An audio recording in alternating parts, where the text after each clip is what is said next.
zip folder. Okay, so how do we do that? How do we create a zip folder to make it reflect exactly what it is that we are trying to do? So to do that, we're simply going to do, sorry about that. So to do that, we're simply going to do and write the following. We are going to go back to our desktop. Okay. We're going to right click.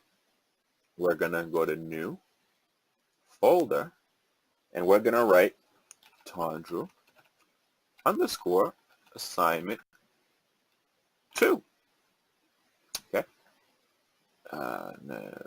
Well, we'll do assignment underscore 2. Okay. So now I have a folder that's called assignment 2. I'm actually going to take this HTML document that I just created in my text editor. I'm going to drop it inside of this folder here. Okay. Now it is inside of this folder. The next thing that I'm going to do is I'm going to right click on that folder. I'm going to click send to compress zip. I will now have successfully zipped this folder.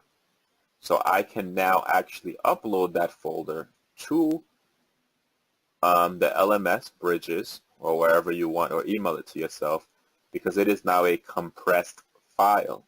Meaning what happened is it took all of that code that we wrote, right? If I go to properties, which was about 4 kilobytes, right? And it actually compressed it to 482 bytes, which is a whole lot less than 4 kilobytes.